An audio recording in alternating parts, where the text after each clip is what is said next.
are live now. Thank you guys for tuning in for the very first episode of Essential Reads. This will be once again another monthly segment in our official YouTube channel, Literal Broadcast, where we will have some of the best writers of the world. We are sharing their tips on how to write and how to become a great writer like themselves. And I want to use this moment to give a special mention to this particular day because it's a bit special. The reason is people claim that this day is rightfully called as I Love Write Day. I mean, this was a thing that was started by a writer called John Riddle, if I'm right. And he has authored more than 34 books or something, and many institutions that celebrate scholarly education and writing, they tend to use this particular day to make the people write at least a single line of poem, a sentence of a novel, or anything. So we really take this day to be a special one because we are having Heather Fowler all the way from the United States to give us a wonderful interview. And before we kickstart the event, I want to introduce you to my brother who will give a small briefing about our author. Good morning to everyone in India. I am Karthik and I am a content developer at Literal Broadcast. And today it makes me happy and proud to introduce Heather Fowler, who will be the first guest for the opening episode of Essential Reads. She is a multifaceted writer who has penned poems, short stories, novels, and plays. She has a flair for magical realism, which is particularly evident in her short story collection titled Suspended Heart, which was published in 2010. Love as a theme plays a predominant role in all her works. She runs a monthly podcast called Book Tales along with her co-host Reina Duga, where she brings in an author for each podcast episode where she discusses the art of writing as well as the joys of reading.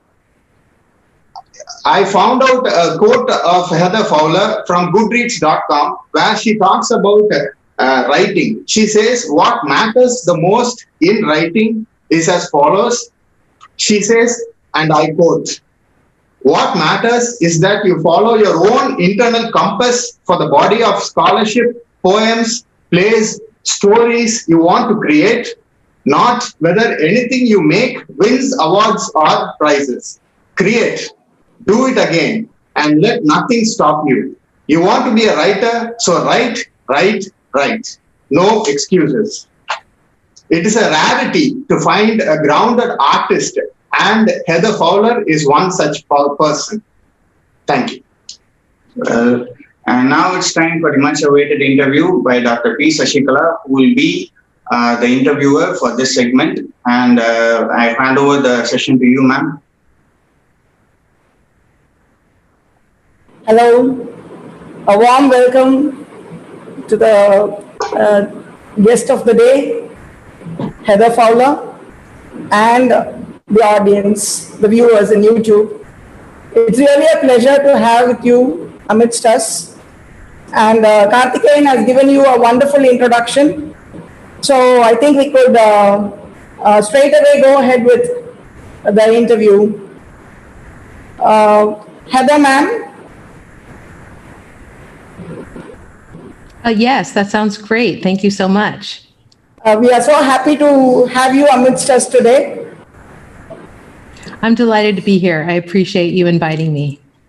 Yeah, that's great. And India had been celebrating a very great, a big festival yesterday.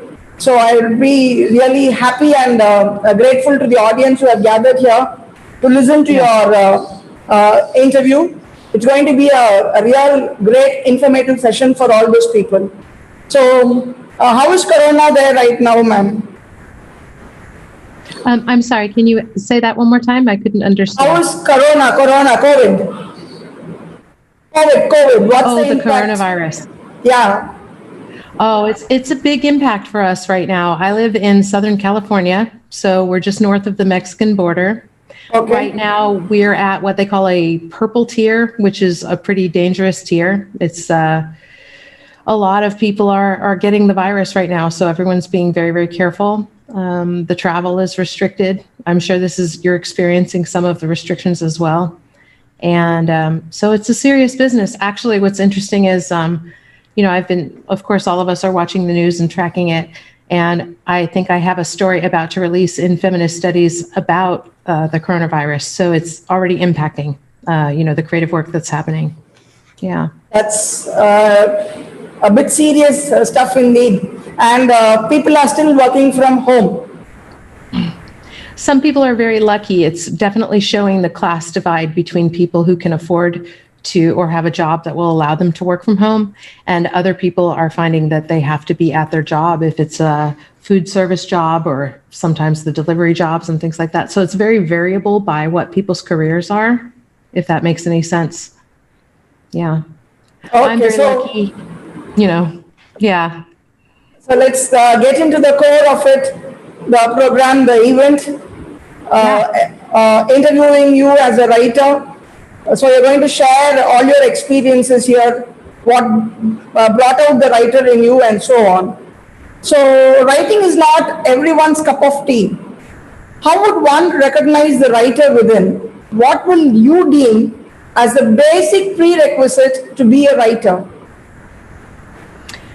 I think people who want to be a writer, they have to have an internal sense of curiosity. I mean, they have to be willing to look at other people and other lives and try to get outside of themselves enough to have a sensitivity to why different people feel different ways. So I also think that people who want to be writers, they have to read. A lot of people don't want to do as much reading as they may need to do, but it opens so many different channels of thought and so many different interior worlds for you when you can be exposed to the thoughts of others.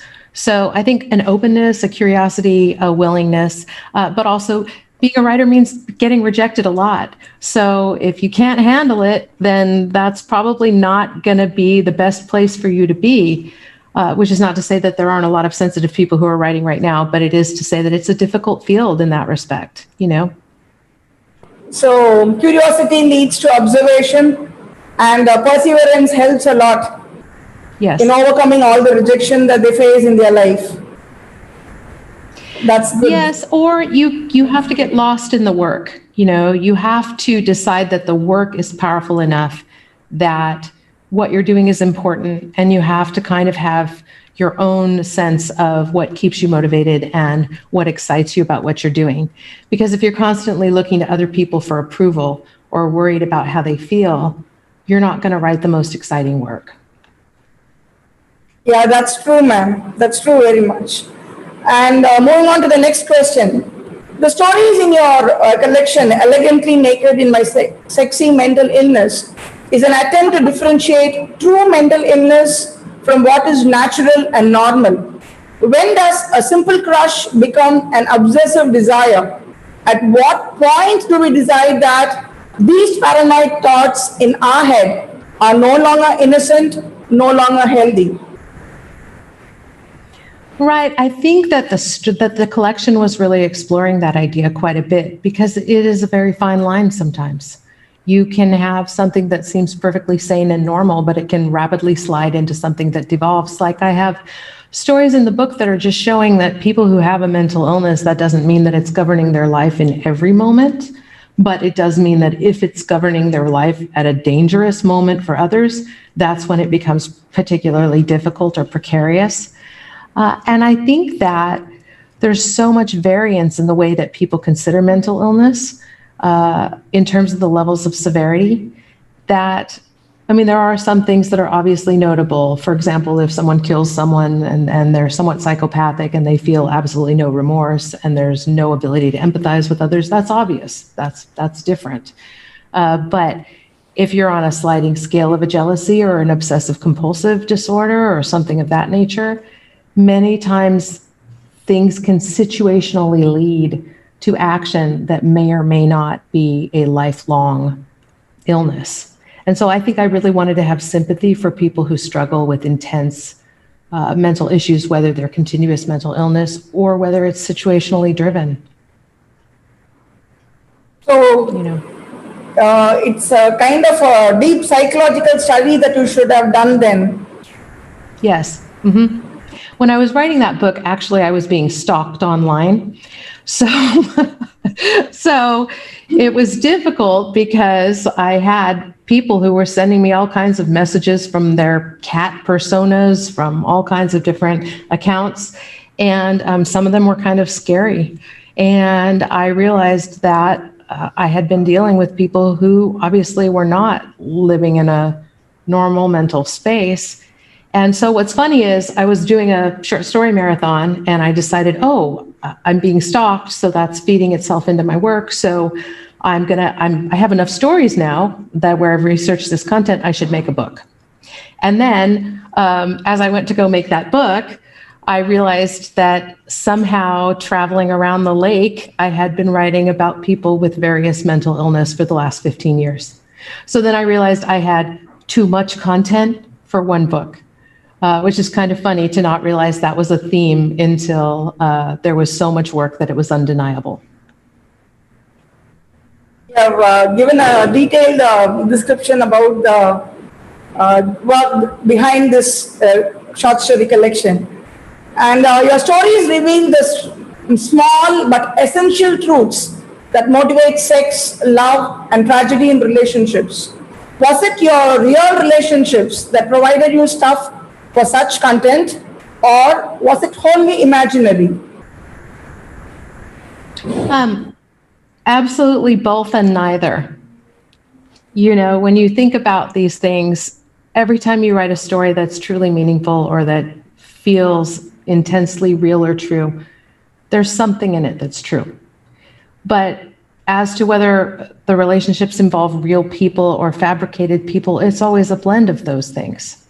Because a story, as a short story, is not a piece of journalism. It's not literal. However, you can't be a writer and not have true experience, the emotional thread of what you're doing come through what you're creating on the page. Yeah. Your stories collection, Suspended Heart, it seemed to be female-centered fiction. Has this got something to do with feminism? Are you yourself a feminist?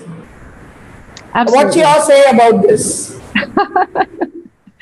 Absolutely. In fact, I think that this has been a major theme in my work and also in some of the activism that I've done. The first time Suspended Heart came out, I ended up contributing the proceeds of that book to the San Diego Family Justice Center, which is a center that benefits battered women. And I decided I wanted to do something with that book that would be powerful. And then my second collection, People with Holes, it also, a part of it, proceeds were donated to Planned Parenthood. Because a lot of my work, for me, it's very important to see women in literature with agency. And I feel that a lot of the other genres are ahead of the game when it comes to how much agency the female characters have. Like if you take science fiction, if you take some of the dystopia trends, if you take the current, even television and golden age of the shows that are happening right now, movies as well. But literature, it requires there to be more strong female characters. So sometimes if you don't see what you want to read, you have to write it. So as a woman, you would have been an ideal person to focus on the women characters, highlighting their feelings and so on. Mm-hmm.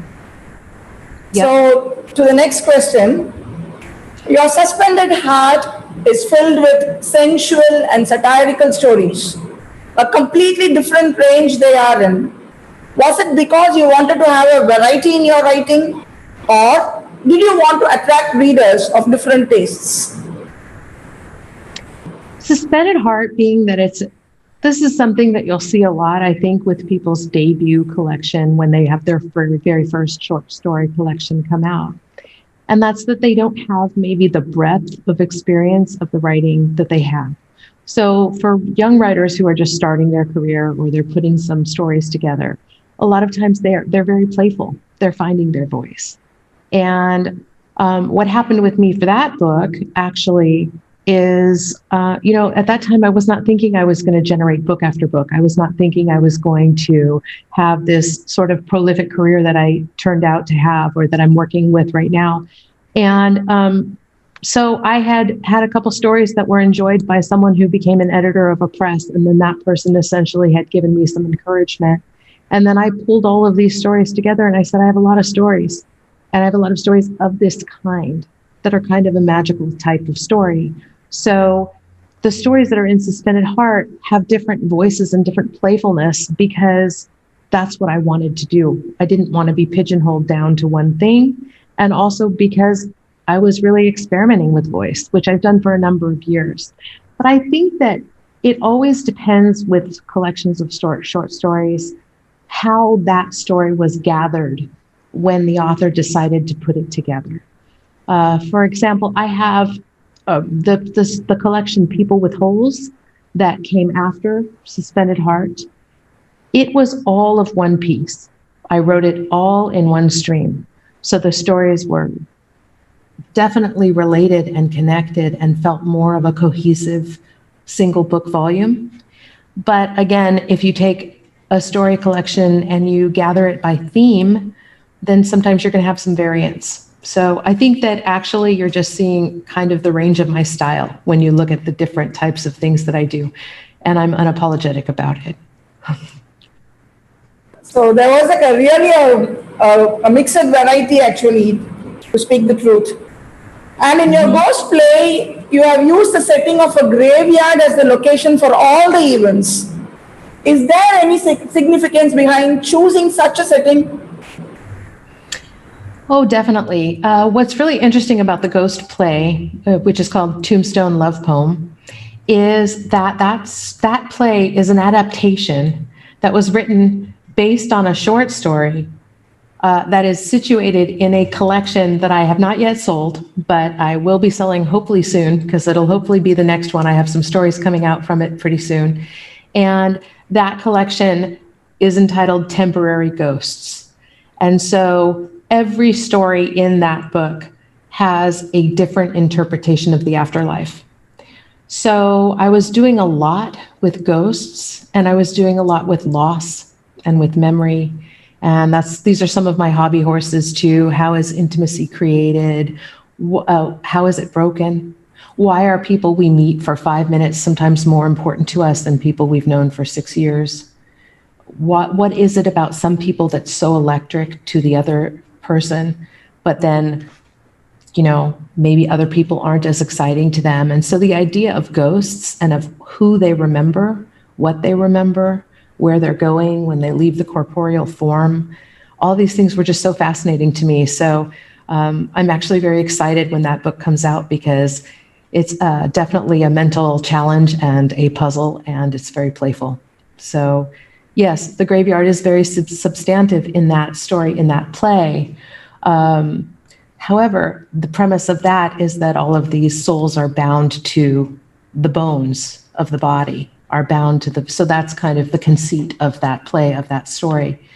But I have other stories, for example, where the souls are traveling up into space and they're gathering on the sun. I have other stories in that book where, the souls are going to some afterlife bureaucracy where they're being evaluated about whether they're good or bad and whether they can join the bureaucracy at a certain level or be reborn, reincarnated or something. So there's all kinds of different things that are going on in that book. But I think there's a really heavy sense of loss too. That's true, man. That's great. Actually, in an interview, you have mentioned that your sensibility as a magical realist informs and creates complexity in all your work. How do you take this sensibility? Is it a gift or a hindrance? I think it's fantastic. I think it's lovely because I have the option, right? I have the option to do either thing. I can exploit a metaphor and create an extended metaphor that essentially has a deeper relevance when you consider it. For example, the story Suspended Heart, right? So if you take that story as a basic premise, what is it about? It's about this girl who has pain about love, and her heart falls out. Okay? And then her heart falls out, but the conceit of the story is that she's so glad she doesn't have the pain of that heart weighing down her life. And then the heart in the piece, of course, becomes this oracle that they hang up in this, in this mall where there's all these stores and people go, and it becomes something couples come to consult to tell them if their love is true or not. And it turns out the janitor at the mall finds out that the heart belongs to this girl who lost it, and he gives it back, and it's horrible. She doesn't want her heart back. So, that's a metaphor for what happens when you've had so much pain that you don't want to love again. Right? So it's fun. It's fun to be able to do that. But at the same time, it's also fun to be able to do these amazing things that I've been able to do that I've been so happy with. Like in my poetry, for example, I wrote a whole book of sonnets that's called Alexandrines for Lorca. And they're all very playful with Lorca's work, but they're dark love sonnets.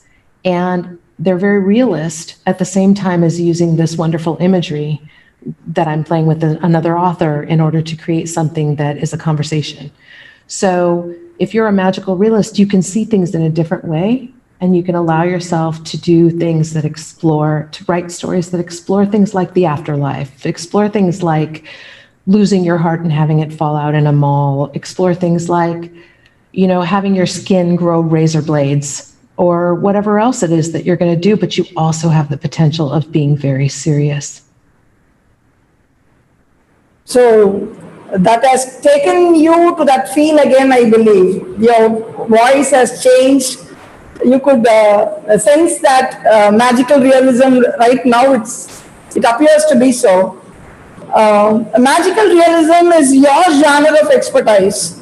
As the author of 2 published magical realist collections and a novel, what would be your definition of magical realism? How would you explain it? Well, I think that the easiest way to explain it is to say that if you think about it, like, what is the world of the character, right? You think about it and you decide that if the entire world is not real, is like, has dragons and all kinds of different things, and then it's more like a fantasy narrative. But if the world of the character has one aspect, one piece of the story that is magical, that everyone in that world accepts, then you're looking at a more magical realism type narrative.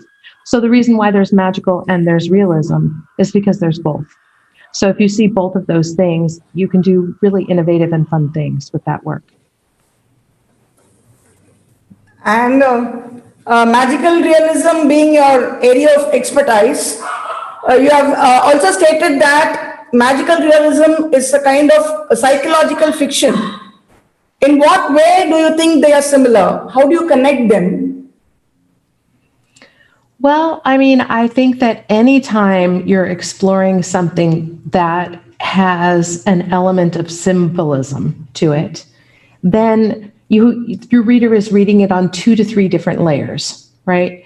So for example, I have a story called His Second Head, and it's all about this guy who never asserts himself, and he starts to grow another head out of his neck.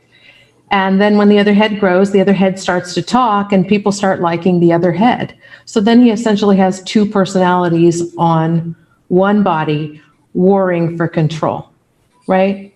And so this is a very comedic premise that you can be very playful with, but by the same token, you can analyze it psychologically and you can say, well, why does this guy never get what he wants? Well, why does this guy never say what he needs to say?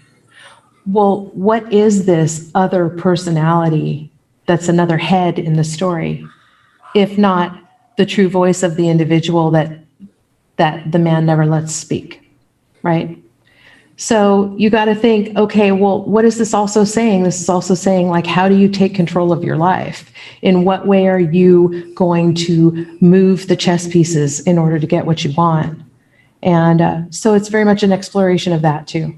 So any story that's like that is also exploring the idea of what's the psychology of how you advance your sense of joy or happiness. Oh, that's nice indeed, ma'am. When we were surfing through net, we came to know that you are working on a dystopic novel. Can you tell us a few words about your dystopic novel in progress? Yes, absolutely. It's super dark. So the novel that I'm working on right now is called The Suicide Ministries, and it's a feminist dystopia. And it takes place in a future society where essentially we have a main character who is what they call a dreamscaper, who creates these wonderful dreams for these women who are sedated and being impregnated for the state and the government. And this is in a world where these babies are being given to the rich. So it's a pretty heavy narrative, and she has a dark programmer, a hacker, who basically has hacked into this lab with all of these sleeping women she's providing dreams for, and he begins to give them nightmares and try to kill them. So it's an intense thing. I'm also writing simultaneously a screenplay for this particular book. I'm thinking it's going to be a trilogy. So cross your fingers I get those 3 books written. So we are really fingers crossed now, waiting for your next issue, next book. And regarding titling a work is not that easy. It involves a lot of rumination. How did you come up with the title, Elegantly Naked in My Sexy Mental Illness? I love titles. Titles are my favorite thing. So I have a lot of fun with them. I have a book that hasn't been published yet, but it's called Jesus Doesn't Love You and Neither Do I. And I have another book. I have a lot of titles that I think are funny, is how I come up with it. And in this particular case, Elegantly Naked in My Sexy Mental Illness came from a short story that I had written based on a news article about a gentleman who went around licking people's hands. I mean, he would just lick women's hands, strangers' hands. He couldn't be stopped. He had to be arrested. So I read this article about this gentleman, and then I did some research wondering what kind of mental illness he had. And then that just became a line in that story called The Hand Licker, which you can also hear these stories because they all have audiobooks now. So Elegantly Naked in My Sexy Mental Illness has an audiobook where I read all of the stories. And so it was very fun to do that, but it was also pretty intense. But that's where that came from. It came from that story. The titling of work might be funny for you, but that speaks a lot for the reader, motivates a person to go for it. So titling plays a crucial role there. And there are many people who take you for their favorite writer. But if there is one book that you could trace back to find the root of your liking to read, what would it be? I was thinking a lot about this idea, and it's impossible to place that love on a single book because it's something that happened in childhood. Because as I was being read books by my parents as a child, that created my love of reading and books. For example, my father had these amazing books, and when you're a small child and you see these books and they have little levers you can pull and turn, they have pop-up elements that are beautiful paper artistry in the book, and you are being told a story and you're finding yourself into another world, that's very magical. It's especially magical if you have parents who really love to read. So I think all my life I've loved books. But if we instead answered the question of what book is potentially the most formative for me in terms of helping me decide to be a writer, that's a different question altogether, right? So, but I still believe that the past is significant in that as well, because when I was a child, of course, I loved fairy tales. I thought that they were fascinating. And so that has never left me. And so one of the ways that I met the publisher of three of my books is that I had written an original fairy tale for an anthology that they were putting together. And that's how I got connected with the publisher that published People with Holes, that also published the re-release of Suspended Heart and the Beautiful Ape Girl Baby novel, is they fell in love with this fairy tale I had written that was original, and they published that. And then they bought my book, my first book. And then they said, hey, for you, for a Heather Fowler collection, we'd consider it. We'd consider putting out one of your books because we really enjoy your work. So could be fairy tales, but it could also be, different stages in your life bring different books. And every time you're in a different stage, a different book is really evoking for you what makes literature important. So I think maybe in high school, 1984, George Orwell, Sylvia Plath, The Bell Jar. Maybe as I went into college, it was more like a Vladimir Nabokov, his collected stories. I've always loved Flannery O'Connor, her stories as well. So, it all depends. And then, of course, later in my life, I found that I went through so many different phases. I enjoy Angela Carter. I enjoy different poets. It's all over the board because I like so many different genres. So, but anyway, my point being, there are too many books to call out one, but I think that's a good thing, right? So you mean to say you have so many things that you have, so many books that you have read, and as the saying goes, reading maketh a man. Maybe we can say that reading maketh a writer too. So Absolutely. The childhood reading habit in you has brought out Heather Fowler as a writer. Definitely, yes. Mm-hmm. Writings have a great impact on society. Do writers have the power to change society? How do you explain that?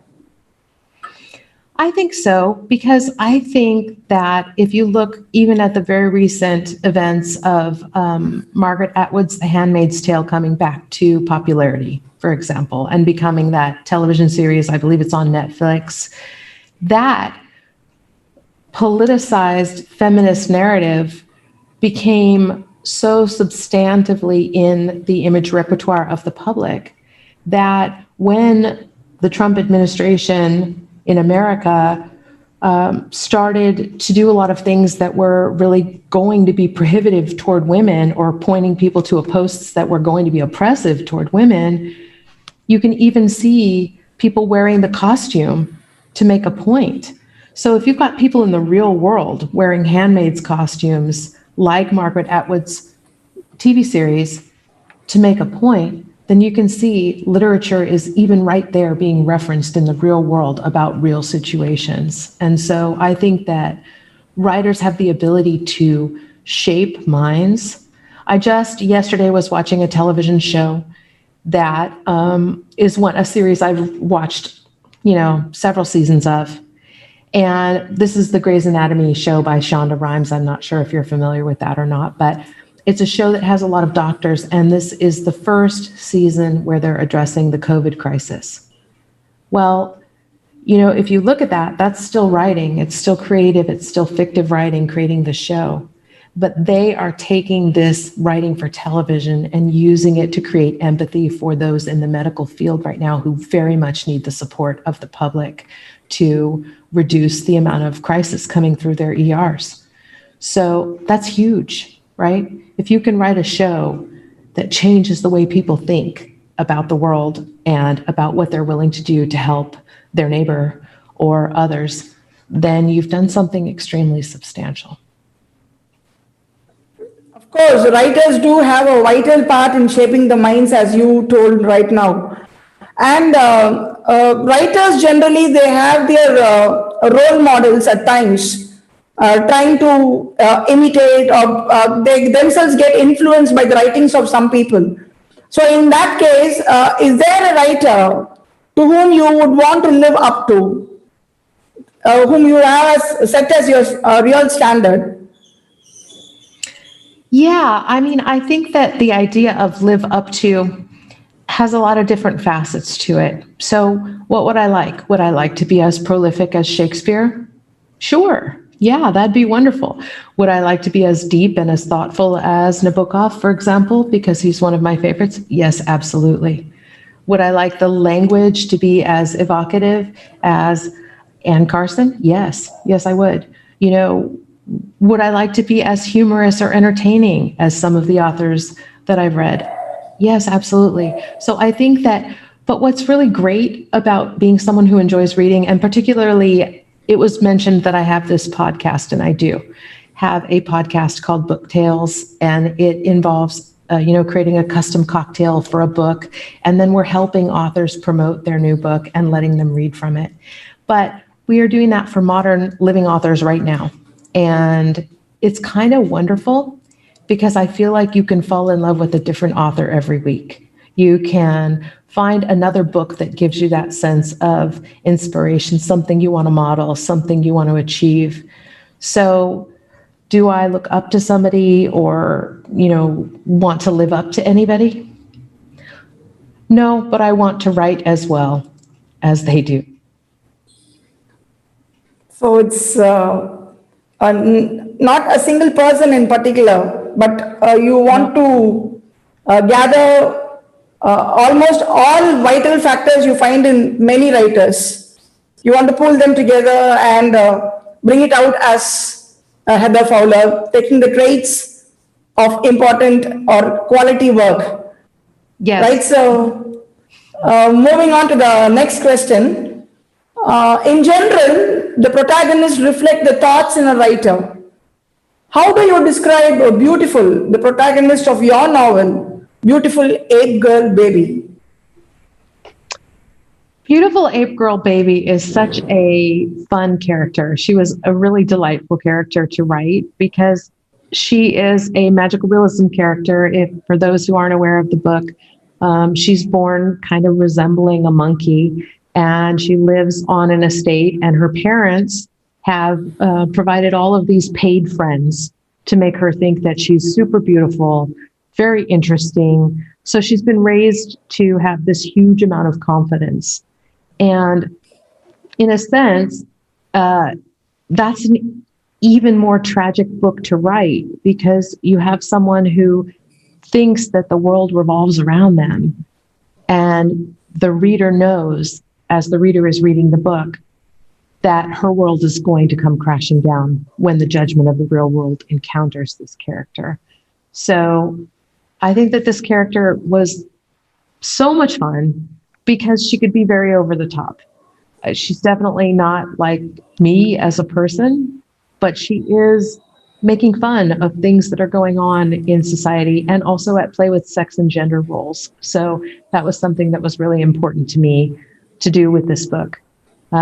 She's very strong. In fact, she's so strong that she harms her friends, and then her parents pay off their parents, and then the friends get sent away if they aren't particularly loving to her. So it's kind of a really fun dynamic where she's a character that thinks that she does have supreme agency. So Beautiful has been portrayed and developed as a wonderful character by you, the protagonist who could not be forgotten. Yeah. And writing, how much has it aided you in finding your purpose in life? I think that writing itself is something I've always wanted to do. So it was never something, well, actually, I enjoyed painting. I enjoyed doing acting for theater, and I enjoyed writing. But acting for theater, I was too short. So that limited my roles. And then painting, I didn't think I was as good at, but writing impacted me because it was something that was always there for me, that I could always do, that always gave me a sense of joy at creating things. And so I really just think that it's clarified for me what I want to do in order to feel like I'm living in a vibrant world. There's been times in my life when I was unable to write, when I maybe felt too sad or too involved with other things or too many duties or obligations. And the world felt like it went just a little bit gray. And so when I write again, I feel that the color returns to my world and that it infuses other things I'm doing with meaning as well. So it serves its own purpose. Yes. Yeah, absolutely. It's a joy. It's a place of mental play. And how many times as we become adults do we lose that? Many times we do. So, so I advocate for it as something that you can do to keep your mind alive. That's nice. Opening lines play a crucial role in creating a kind of an impact on the reader. How do you determine the opening lines of your stories and novels? Do you take any special efforts to make them emphatic and attractive? Yeah, actually, because I am easily bored. So I usually will sometimes I'll think of a ridiculous thing someone can say, or I'll think of something that strikes me as extremely poetic or whatnot. But if I have an opening line that bores me, that story doesn't get written. That novel doesn't get written. That play doesn't get written. So I feel like I'm so hard to entertain that it forces me to make more creative openings, because if I get bored, that's the end of it. So, well begun is half done. So the opening line has its own impact. Yep. Well, I mean, you look at the various different stories and, oh, that one's horrible. I was going to read one, but it's got some probably profanity in it. I'm looking at my People with Holes book right now. But I look at the opening lines of various things and they're like opening a window, letting in what the story is going to become. Like, for example, I have a story in this book that's called People with Holes. The story is called Bengal Tiger Boy. And the first line is, "It was right after I told him I'd be fine, though I wasn't fine, that I hung up the phone and pulled the trigger." That's awesome. I want to read more, don't you? Yeah, so that's how I think stories get edited too, is that you want to have something at the front of the piece that's going to tell someone you are rewarded by reading this piece. This piece will entertain you, or this piece will interest you. Hey, keep going. Yeah. On a rough speculation, how many books would say that you have read before having the idea to actually write one? Hundreds.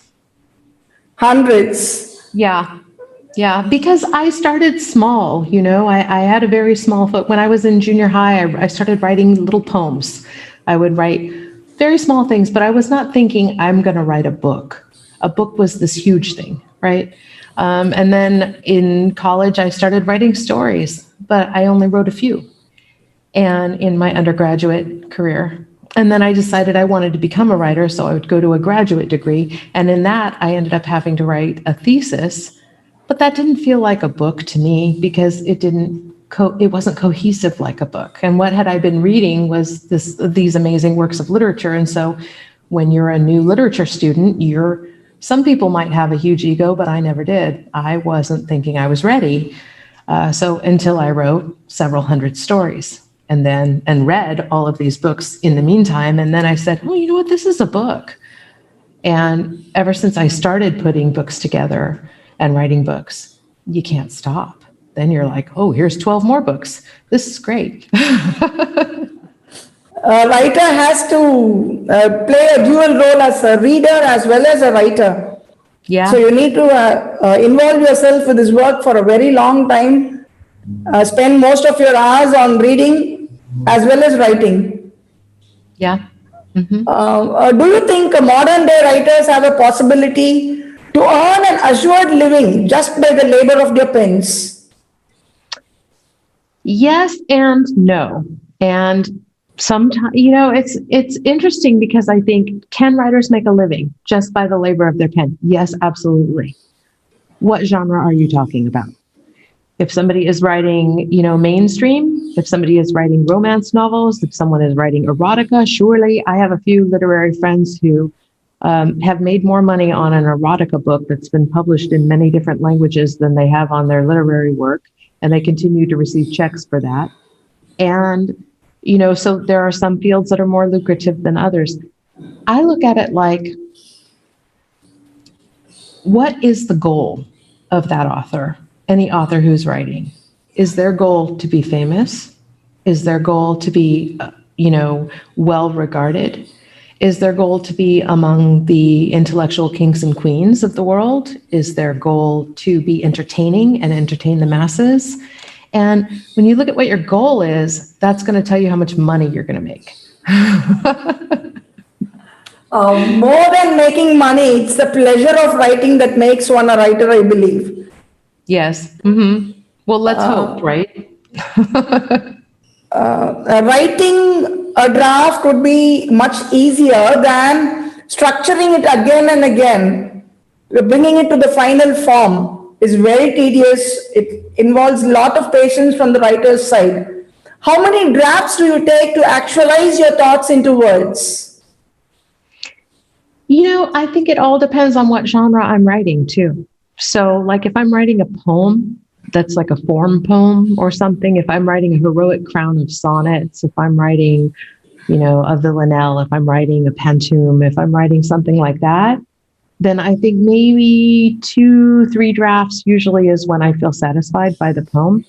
If I'm writing a novel, that'll probably take 4 or 5 different drafts, because it depends on how many things you're juggling and how many rules you're following and what you're working with to create what. If I'm writing a short story, which is one of my favorite genres, what usually happens is I'll generate the first draft and I'll think it's great. It's wonderful. It's so amazing. This is great. This was beautiful. I used to sometimes send it out. I was that excited about it. Not allowed to do that anymore, because I realized that after the fictive dream you were living while you wrote it goes away, there's a lot of things that your mind thought of or imagined that didn't come to the page, right? So now I understand that if I'm writing a short story, I'm going to write the first draft, usually all in one flow. And then I'm going to do what I call the embroidery edit, which is a second edit. And what that means is I'm going to fill in the colors. I'm going to add the details. I'm going to make sure the reader can travel with me on seeing what the characters are doing. I'm also going to look at it and try to tighten the language, make the language beautiful. And maybe the third edit is going to be before I submit it. So usually about 3 big edits on a short story. And then maybe every single time I open it, I can't help it, I might edit a little bit. But, it all depends. But with a novel, you can do a whole edit just on one thing. You can change one element of the plot, and then you can have to go all the way back through the book and read through and do an edit about it. So it all depends on what your purpose is with the edit too. So writing is not a cakewalk. Writing involves so much of labor behind it. Because when you write it initially, with the first draft, you go with the flow. When you read it for the second time, you become a critic yourself. Right. Yes, definitely. Yeah. And I'm brutal. I'm mean to myself. Oh, that's terrible. Slice that half. Oh, get rid of that sentence. Oh, get rid of that paragraph. Yeah. Because you can't get too dear. You can't get too sweet with yourself. You have to be brutal and say, does this reader have time to waste their eyeball moving on these 3 words? Does this reader, don't you owe them something? Yes, you do. You owe them creating something fabulous that keeps them interested. Yeah. And regarding the characters that you bring in your works, how often are your characters modeled after real world people? Always and never, I mean, that's all I can say about that. There's always something that is similar to someone I may know or have had exposure to. But then you're always trying very hard to have combinatory play where you're maybe infusing characters with other pieces of other things as well. So the real characters, along with your imagination, with your creativity, you merge them and bring them as Heather Fowler's characters. Yes, and plus, as a magical realist, it frees me up a little because no one's going to say, oh, that's my head you cut off and kicked off the cliff, because they're still alive and a normal person. They don't have the magic in their life. So if you do something fun with the work, that gives you a little bit more freedom too. Every author at one point will run out of stories taken from themselves, and they often look for other avenues to generate stories. If so, where do your stories come from? Well, I think that I am really blessed because I'm moving in different directions now. And I think that sometimes your stories can come from themes that you enjoy, but they can also come from reflections that you have on other work that inspires you from other authors that you're reading. For example, I really enjoy the Israeli author Etgar Keret. He's amazing. So sometimes I'll read some of his work. Sometimes I'll read Jeanette Winterson, and I'll see something in that looks appealing to me. That sometimes I'll find I write things just arguing with other authors. Like I read something of theirs and it makes me angry. And then I'm like, really? Well, here's a new story that's speaking to that sort of, but not directly, which is very fun too, right? Because they never even know that I'm having this argument. It just kind of happened, or it just became something that made me think enough that I had to combat something or explore something, So everything, all kinds of things influence me. And that's the thing, we live in a modern world. So it's not always a book. Sometimes it's a TV show. Sometimes it's watching people out in public doing their thing. Sometimes it's, any number of things. Sometimes it's fine art. Sometimes you're looking at a painting and you see something beautiful and you create. For example, one of the first stories I ever wrote, which is called A Cat for Greta, which is about this old lady who really wants a cat. And that story was written based at looking at a Norton anthology of short fiction and the cover on that book and creating a story on the basis of that book cover. So it could be anything. So minute stuff, everything that you come across in life, it provides content for your writing. That's really a very good tip that you have given for the young generation who are planning to become writers. And that is something, I do not know whether it's a myth or reality. Writers have their own working hours that is quite sacred to them. It's believed so. What is your ideal writing schedule or time to start tapping away at the keyboard? I love Saturday mornings lately. That's kind of my favorite. I love first thing in the morning because then the world doesn't intrude as much. It's hard when you have so many things you're juggling, but I think people need to really look at what their lives include and what their timelines are for when they feel the most mentally vibrant. And for example, I think that my desired writing timeline changes contingent on how early I get up in the morning, contingent on how many other things I have scheduled during any given week. So I think that the best way to determine a good writing schedule is just to be honest with yourself about what works for you, what helps you create, what is the schedule that will allow you to produce. For me, Saturday morning is what I'm loving lately, but in the past, when my children were little, I would carry a notepad while I was giving them a bath and I would write poems in their bath. Like I would take any opportunity I could get. Anytime I parked my car, I might be writing something. If I did, any lunch break, I might be writing. Sometimes I would write at 5 o'clock in the morning. Sometimes I would do all kinds of different things to fit it into my schedule. And the other thing is, I think that writers should also say, does my writing schedule depend on my project?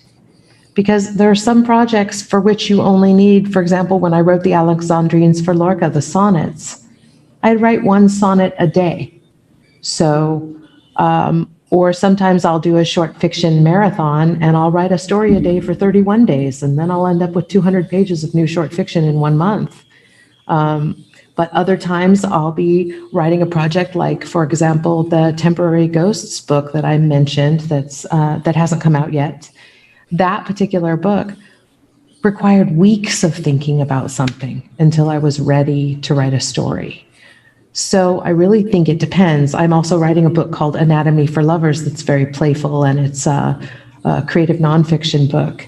And that book uses research on the biology of anatomy, as well as culturally how terms are used with regard to the body and interpreted by lovers. And so that's a lot of fun, but I might not write that every day. I might pick that up once every few weeks and write a new body part for it. I might do research first.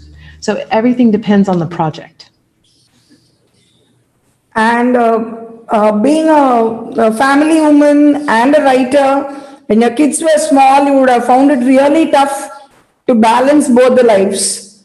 As a writer, as a mother, as a wife, you had so many roles to play.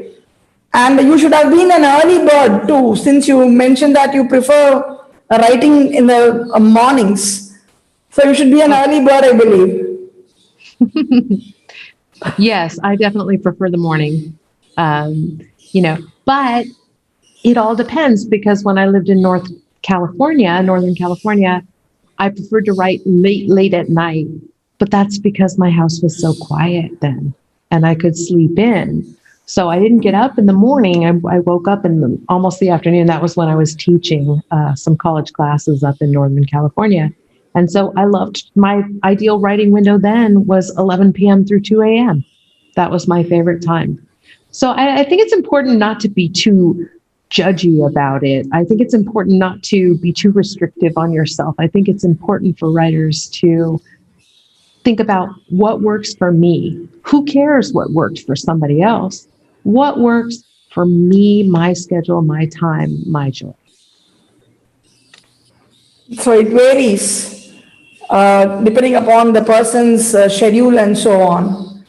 Yes. You have moved from book to book as you kept writing. Can you talk about the projects you have taken on and in what order? Yeah, absolutely. And I think that this is kind of part of that organic process of how we spoke about life and writing being bonded in some respects. So the first book was Suspended Heart, and that came out in 2010.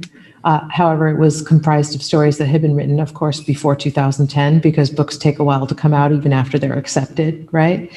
And so that project was fun. But that project organically led to that cohesive second collection, which is the People with Holes book I spoke about before, which I think is so fun. And so I wrote that book, and that was kind of an erotic magical realism collection, literary still, but had a lot more of a sensual element infused through it that moved through the narrative, and very feminist collection as well. But after that, I think I had a personal situation in my life that created a real sense of trauma. And so because of that trauma, I ended up next writing a feminist dystopia collection, which had a little bit of a sci-fi element to it. And that was the collection This Time While We're Awake. And so a whole book of content was generated around, this kind of personal turmoil. None of it was obviously identical to what was going on in my life, and yet that was a book that needed to be written at that time. You can't be going through a huge struggle and think that writing something as light as maybe what you were working on before feels authentic to you. So I think I destroyed the world about 12 different ways in that book, and had a little bit of a dark vision for a while. But then, interestingly enough, I was writing Elegantly Naked, but I also was writing Beautiful Ape Girl Baby, which it's funny because I would think my work was kind of like a French movie, if that makes any sense to you. Like, it went dark to darker, and sometimes some of my stories are pretty heavy. They do have an element of dark humor, but they do have some darker content. And I surprised myself at that time, after writing that heavy content in This Time While We're Awake, by creating this hilarious novel. No one expected me to write a comedic novel. It's like if you're the gothic sister who shows up in black and who has the unfortunate depressed look on their face or something like that, and then all of a sudden you decide to do something really funny. I think it was a little bit of a surprise, but I think people weren't that surprised because they had seen the element of humor in my earlier work, but it was like an extension of needing to feel that levity and needing to do something different. So I did that, I wrote that novel, and then the Elegantly Naked collection, as I mentioned, came up when I had a stalker situation and some online harassment. And then after that, I didn't want to write for a while. For quite a while, I wasn't sure what project I'd be working on. And so the Temporary Ghosts book explores a lot about feeling lonely and solitude and the loss of connection with people who are valid and meaningful to you. And I think that that's a beautiful book, actually. I'm excited when that will come out. But then I started writing the play and some other plays. And I also have written another, and then the Anatomy for Lovers book, again, took me back to a light place that I'm working on. And the other book I have that hasn't come out yet is another book that's a magical realism collection called Man Jacket. And so if you like the titles, that's kind of entertaining too, right? Yeah, so I'll just do what I like. I'll do what I want. I also wrote a libretto set in the French Revolution, and that was fun too. So a lot of times I'll pick my next project based on what's going to be a challenge, what's going to be fun. How can I kick it up a notch? How can I do something more inventive than something I've done before? So your project keeps moving, going. It keeps on flowing. The thoughts in you, they are penned as such, and it comes out as a work finally. And you were talking about your traumatic experience, and that brought out a work. But there are situations where we have often heard that something called as the writer's block. What is it exactly, and have you experienced it ever? Yeah, I think that people talk about writer's block, and for them what that means is you can't write. What that means is you were a writer, but you're not now. Or you want to be working on a project, but for some reason you find yourself avoiding and not moving forth on it. And I think that writer's block can come from a lot of different things for different people. For me, I never really had that block so much in terms of knowing that it was a substantive block, as I did have moments where I stopped writing, but I stopped writing because I felt like when I was writing, I was bleeding. Like I felt like I was writing in blood and sorrow. And so for me, it was more of a decision than a block. Like I need a break. I need to have some joy. I need to fill my chalice. I need to create some new impulses in my life, visual or otherwise, travel, get away from the idea of being so close with the exposure of vulnerabilities. And so sometimes I think writer's block is really pushing pause on being vulnerable. But I also think some people say writer's block and they really mean, I'm not a writer. But I think you only know which of those things is happening when you have the span of years to see it. So I know for myself, I've just pushed pause, but I've come back. So this writer's block, it's something momentary. Maybe that would be a kind of a resting period for people to ruminate at times. Yeah. Come back with great stuff, with solid stuff, with a lot of rumination in them. Yeah, I think so. I mean, some people, the way that you usually see writer's block depicted in movies is somebody sitting at the typewriter and they can't think of anything, or they write a sentence and then they're staring at the page.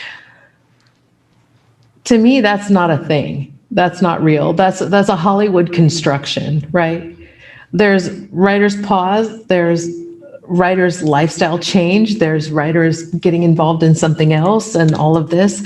There is such a thing as fear, I think, when you know you have an audience, hypothetically, and maybe, and I think it's even worse when people get extremely famous really fast. Because if you are a new writer, you're a debut writer, and you have some book come out and everybody thinks it's the best thing ever, then you might be terrified. You might go to your page and you might feel like, how am I going to make something that people will like as much as this ever again, right? And so, but that's fear. That's fear blocking you from writing. That's not, there isn't a story. That's, you can't get past your own ego long enough to get back into the joy of the art. And so once you can get past that, there you are, no block. Oh, sure. Actually, we planned this event on this particular day, though we know pretty well that people would be busy and people would be tired and worn out after yesterday's celebration. We were so specific about this day, this date. It's because it's I Love to Write Day.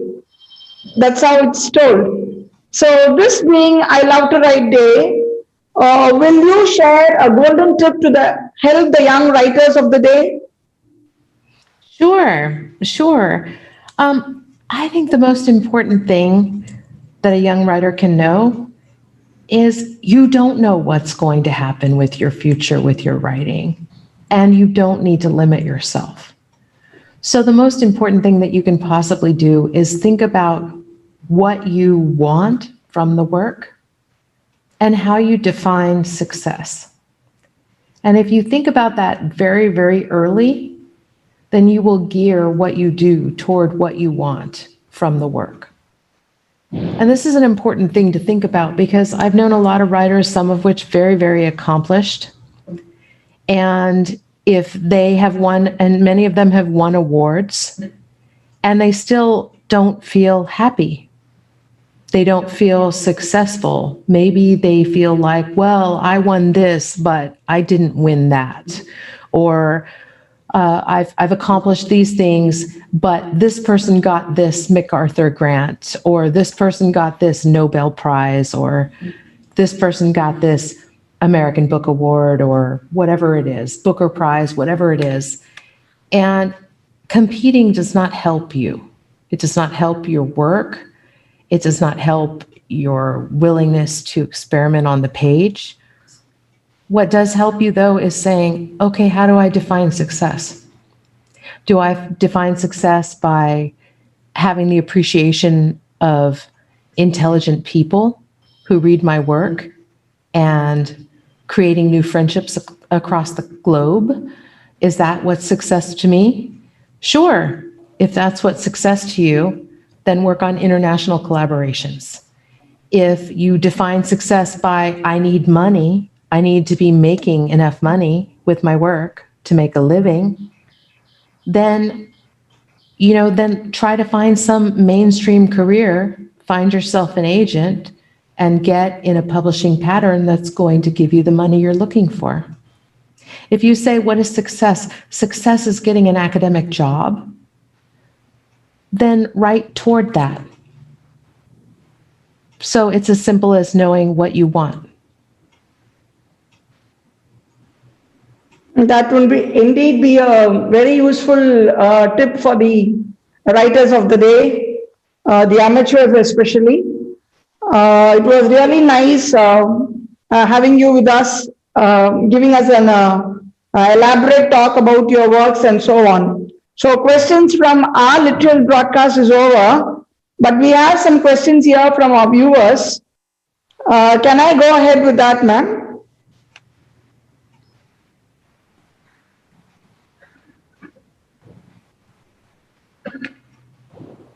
Ma'am, can you hear me? Yeah, you froze for a moment, but I hear you. Yes, please, go ahead. Yeah. We have a viewer called Mr. Joel Bernazza. His question is, many times he has faced a problem. The problem is writing his mind was a bit difficult for him because his imagination moved much faster than his hands could write on. So what could be the possible solution? His imagination was much faster than his writing ability, that he was not able to pen all his thoughts. So, right. Yeah, I think that something that's very valuable could be just recording his thoughts. He can use a recorder on his phone or use a recorder, another kind of recorder, and let the things he's imagining get to be things that he can listen to again while he's bringing it down to the page. He can definitely do that. And then sometimes that might help to slow it down too. And if you dictate what you're thinking, you can do that even into Microsoft Word these days, and sometimes right into the program you're working with. So that could be a valuable way to help him do that. Thank you, ma'am. And there's another question. To whom should I write? Should I read to an ideal audience, or should I write to entertain myself? Both. I think that I think it was Vonnegut who said that he would write for one person, and that person was not himself, but it was, I don't remember if it was his sister, but it was someone he respected who he wanted to entertain. And I think that if you are writing for one person other than yourself, then you have an audience you're imagining. But also, if you're writing for yourself too, then you are creating things you're happy with. So I think a good balance between those things is good. So something that communicates your thought to the other. For that, you have to consider your audience, your readers actually. To the next question, how to decide if I can have a career in writing? How am I to decide that?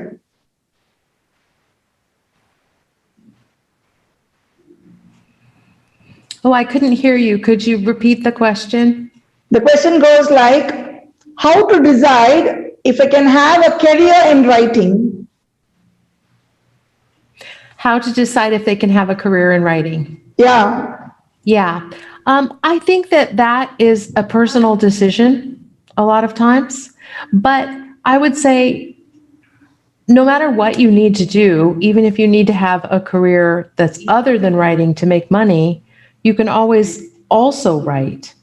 Writing is one of those wonderful disciplines that you can do regardless of whether you're doing something else at the same time. And in fact, some of the most brilliant writers have simultaneously been bankers or physicists or had these other careers. So I think that how much time and energy you want to spend is up to you. But you need to be mindful too that it's entirely possible to do more than one thing. And also I would add to that, and I would say, sometimes people enter into a career that's on parallel with what they think they want to do. But a lot of writers that I know have not liked that. For example, if you become a technical writer or something of that nature, and you're writing in your day job, that doesn't mean that you have more creative energy freed up, or that you're even doing anything that you would be doing with other work that you would be creating. Sometimes you're burning yourself out analytically with a job that is not inspiring if you want to create original creative work. So again, it's all about what do you want to do and how are you going to get it? And it depends on your financial situation also. That's right, yeah. Although I would say that many a writer has had a very difficult financial situation and still created amazing work. Yeah. Okay, and we have a question from another viewer, Mr. Taik. Do I have to read extensively to be a good writer? Yes. I don't know. It depends on how you define extensive, but I do think that writing is helpful. Do you have to make yourself nervous or unhappy, worried that you have to have written or read 12,000 books before you start writing? No. But is it nice to continue to grow your thought processes and read others as you are writing and engaging? Yes. Plus, it inspires the writing. So reading is never a bad idea. But, how much you want to do between how much you write is, again, up to you. That's a good idea indeed, actually. Suggesting people, because at times you get over-influenced by the books that you read, that your creativity is marred at times. And thank you for your answer, ma'am. And we have Miss Jessie Rosalind with a question. In this era, do people really read sonnet? Is there any good place for a sonneteer in the society? Unfortunately, your sound cut out just now. If you could restate that. Yeah, for sure, ma'am. It's a question from Miss Jessie Rosalind. In this era, do people really read sonnets? Is there any good place for a sonneteer in the society? It's something related to a poem writing, a poet maybe is Jessie Rosalind. Right. So in this era, do people really read sonnets? Yes, absolutely. In fact, there's kind of a renaissance of the sonnet, is what I would say. But people are reading modern sonnets, which is interesting because we're not looking at like so much a Shakespearean or a Petrarchan sonnet. We're not looking at the old school forms in the way that used to be popularized by the sonnet. A lot more nowadays, we're looking at people who are doing sometimes forms of the sonnet that simply have the same amount of lines. Sometimes they have different rhyme schemes. But yes, absolutely, people are still reading sonnets and they're still publishing them and they're still enjoying them. I would say that poetry is popular right now, more so though, outside of poetic forms, when you're talking about a popular mainstream audience. But I'd say that there still is a huge population of poets and people interested in serious poetry who are reading all kinds of things.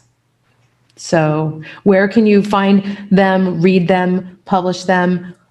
All of the literary journals are good places to look for that.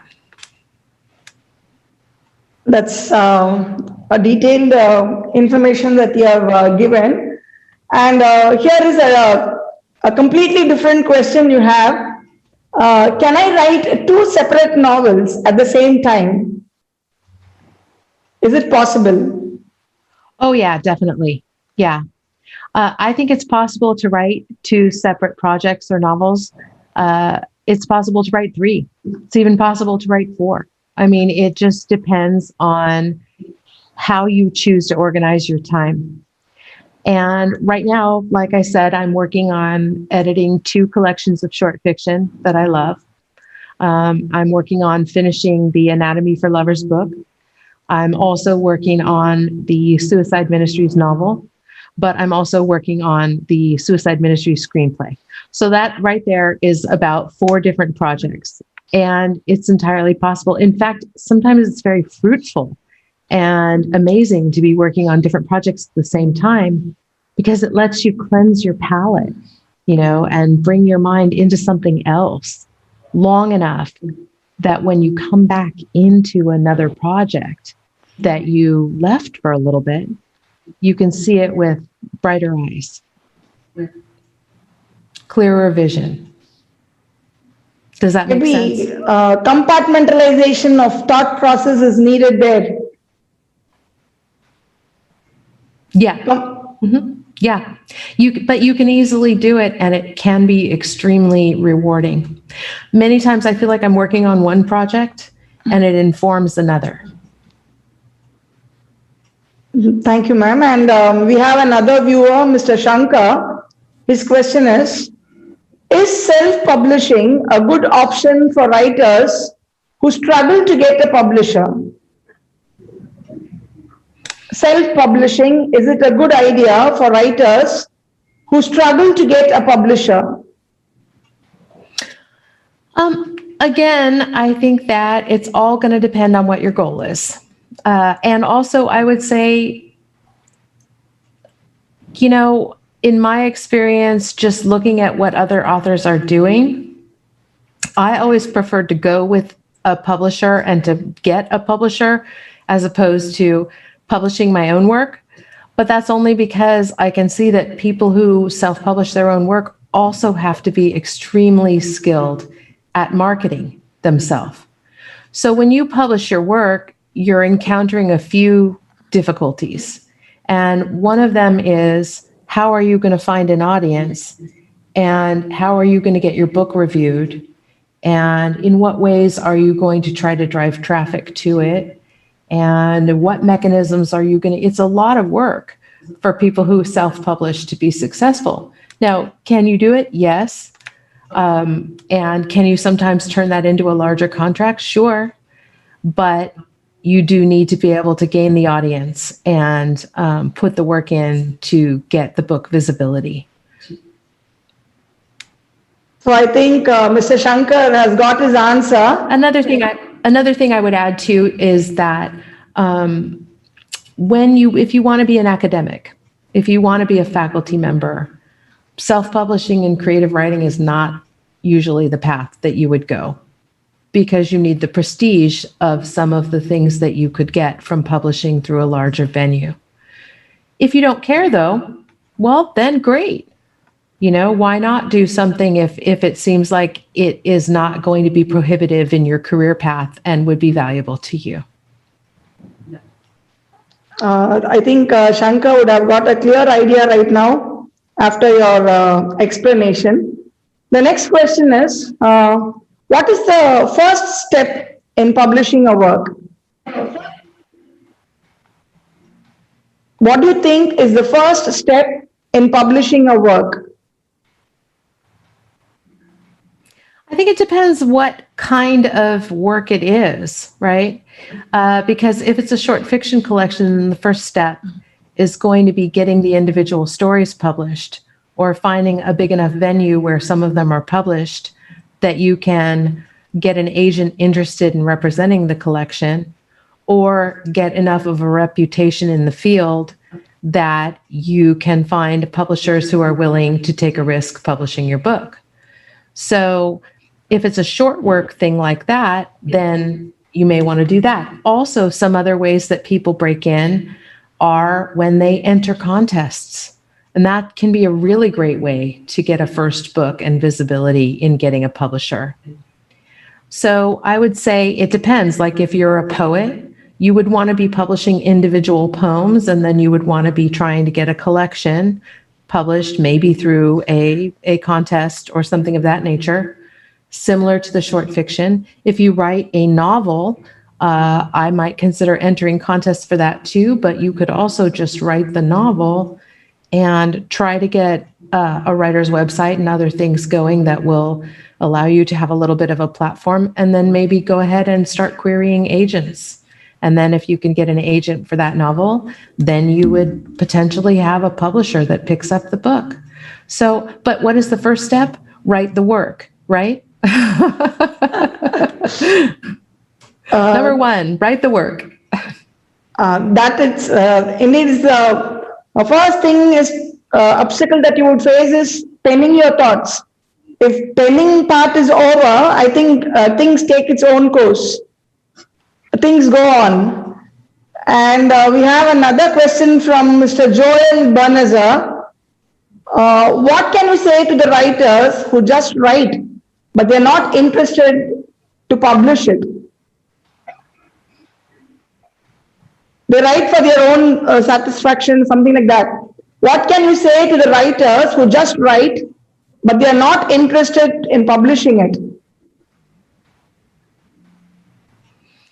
I heard the last half of that, but you're not interested in publishing it. Can you repeat the first part? Yeah, I can, ma'am. What can you say to the writers who just write, but they're not interested in publishing it? Okay. So what do you say to the writers who just write, but are not interested in publishing it? Yeah, that's it. Yeah. I say have a great time. You are probably one of the most blessed writers that there are, because You get to just experience the joy of writing without the travail of promoting a book, without the hassle of finding a publisher. You can really just enjoy the pure energy of creating. And why not? What a wonderful thing. So I think Mr. Joel has got his answer from Heather ma'am. And now Mr. Raj has another question. I think we can wind up with this, maybe this final question. Mr. Raj's question is, I struggle to understand the meaning of certain words when I read a novel. Is it necessary to have a dictionary next to me when I go through a novel? No, I don't think so. But again, it depends on how many words are a struggle in that particular book, right? Because that seems like it might be impairing your enjoyment of the book. If you really want to understand the book, you might go ahead and look up some of the words, but usually a writer will have enough in the context of the sentences that surround it that missing a word or two here or there is probably, you probably don't want to disrupt your reading experience in that exact moment. But if you really want to know the word, go right ahead. Yeah, maybe referring to a dictionary often might be a kind of a hindrance. That'd be a lot of work, right? Yeah. Yeah. Thank you, ma'am. Thank you so much. You have been so patient. You have done a great session. It's late night for you. And we have just started our day after a great festival. But you have spared your valuable time for us. Thank you. Thank you so much. And Prem, I think you can take over. Well, that was fun. Thank you so much, Thank you so much. Thank you for being a part of Litreal, and we sure hope to create a literary community that could encompass the entire world. Good questions were met with brilliant answers, and those answers were very much instructive to our young writers who are live with us right now. And we hope to do more episodes regarding the interviews with writers, and we sure hope to come again to Literary Broadcast with another interesting interview. So thank you all, and see you all.